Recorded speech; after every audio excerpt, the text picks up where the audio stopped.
Today I'll tell you how I became a product manager with a creative technology background and without any prior experience in product management. I will timestamp everything I will talk about into the description below so that you can easily skip to the part that you are the most interested in. Firstly, let me talk about my background. My mom is very creative and I learned and enjoyed being creative from a very young age. Growing up as a sensitive kid, I really enjoyed the drawing, being in my own world and doing crafts and all kinds of dreaming up wild ideas. I also studied into the creative field. I followed a bachelor's in multimedia design and a master's in future design. But I've also really always had a passion for technology. When I was really small kid, I would take apart my scooter into all the different parts with my dad's tools until the very last screw. And I would lie down everything in front of me and start putting it back together just to learn and understand how things work and how they are connected. This really comes from my dad's side, who was in IT, and also during my studies I really loved the overlap of creative and technology, and I was always tinkering with sensors, Arduinos. I loved all the 3D tools, augmented reality, virtual reality, and all new kind of technological tools. But because the creative and the technology fields are so wide and I loved all these different things and ideas, I felt like I never really had one specific skill that I stood out with. I was always really good at leading a project, bringing innovation, bringing all kinds of ideas together, but I was never exceptional in something. Like I could do design, but it was definitely not exceptional, and the same for coding. I really enjoyed coding, but I never followed the path towards development. I was really good at marketing, I was good at writing, so I had all these superficial levels on all these different fields, but it didn't really fall into place or come together. So already at quite early age, I felt more of a Swiss knife, not really focused, and I had a really hard time figuring out what to do with my skill set. When I was asked to become a product manager, I was already working as an AI artist. I was very innovative, but I didn't feel like prompt engineering was the way I wanted to go with my life. So actually it was a good time for change for me at that moment. And I'm very organized at work. And coming from an artist background, working with artificial intelligence, I could already really empathize with our users and step into their shoes, analyzing what we had so far. So I'm really grateful for the people who saw potential in me and for the great mentors that I had and put me into the right direction. After reading a few books and following a few courses, I actually found that product management is very much the overlap between art and technology, especially in a technology company. Because on the one hand, I get to really work with the designers and the visionaries on what the product could be, come up with creative concepts, with innovation. And on the other hand, working directly with the development team and understanding the underlying processes and how everything technically comes together. So I've clearly had to get up to speed very quickly, coming from no experience at all and also not having like a role model inside of our company who had been a product manager before that I could kind of mirror myself towards. Maybe you're in a situation like this yourself, or maybe you just want to know how I progressed. Here's a few things that I wish I knew then at the start. One thing I'm still seeing the aftermath of this day is the lack of documentation. My focus on documentation in the beginning was very differently than what I would suggest now. I was definitely journaling everything, writing down what I was doing, but what I was missing was, for example, product documentation.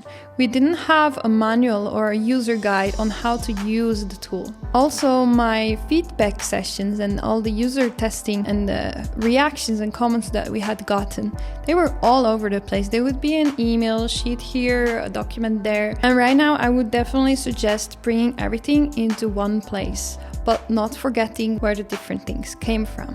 And lastly, it took me quite some time to understand the importance of product requirements and acceptance criteria.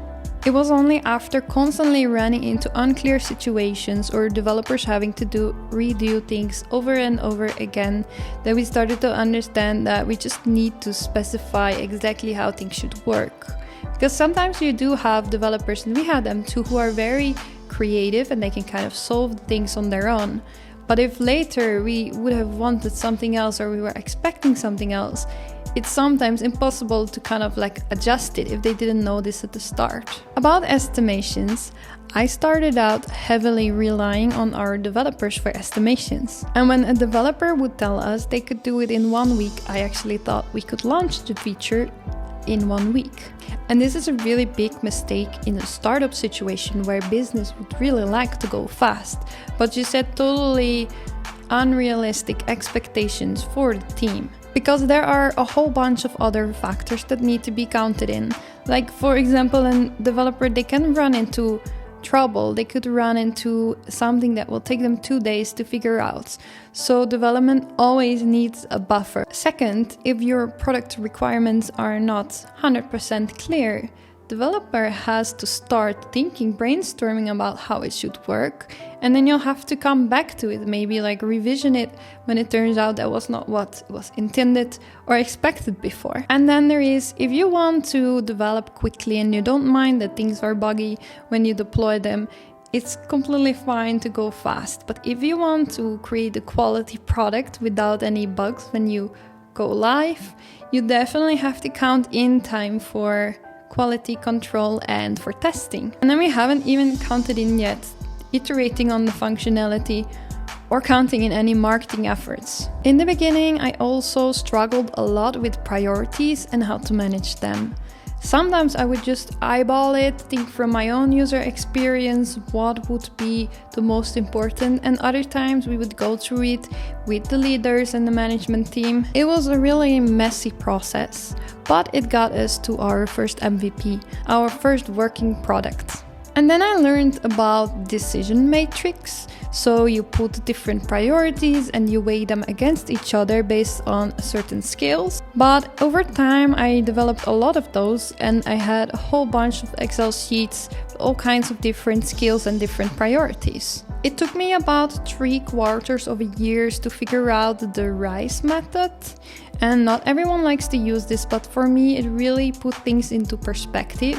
So you start weighing the reach, impact, confidence and effort of every single priority, and you put everything into one place. And this really helped me to prioritize without relying on my own ideas or on one person's specific ideas, and really bring everyone involved into this one big list that we can use to prioritize. The last one is not so much of a mistake, but more of a bad habit that will try to sneak in again and again if you don't watch out for it. I still see this happen sometimes to myself and to others, and it's really not about inexperience, but it's a situation that you really need to take yourself out of when you see it happening.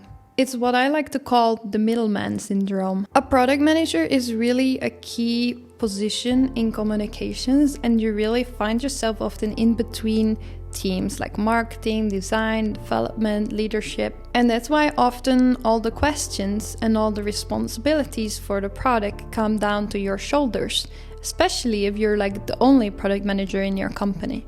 And this can become very heavy, especially when dealing with a lot of negative feedback or complaints. You just feel like you have to take it all in, you have to protect and stand up for your team, and then you also have to be the bad messenger to the people who need to hear it. But you really need to learn that when you're in between the messenger and the receiver, being that middleman, it only creates more noise. It's like when you start this game of whispering, and at the end of the chain, someone just heard something completely differently. And it's never your responsibility to take the blame or to protect people.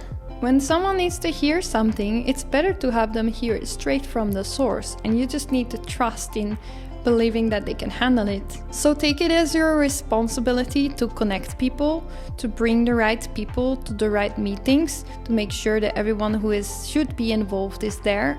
So you really just connect the dots instead of trying to handle it all yourself. I know a lot of people struggle with figuring out what they want to do, especially if you don't have a specific skill that makes you stand out. And I can very much relate. But we have to start seeing this as a strength rather than a weakness. David Epstein wrote in his book Range, Creative achievers tend to have broad interests. Those who did not make a creative contribution to their field lacked aesthetic interests outside of their narrow area. The world needs people who can connect the dots and see opportunities outside of their specializations. These are the people who lead companies, who lead teams, and who invent new possibilities. The path will be more difficult, but finding your way will be much more rewarding. Product management fits me very well, although sometimes I kind of miss the hands-on creating of things. So that's why I wake up early and I take a lot of time putting it into my side projects. And that's also why I'm shooting YouTube videos now. I have really high ambitions for the future. Let me know in the comments if you want to hear them. That's it for today. Please help me grow by liking this video. And if you have any questions, let me know into the comments below. I really appreciate every single one of your comments. That's it for now and see you in my next video.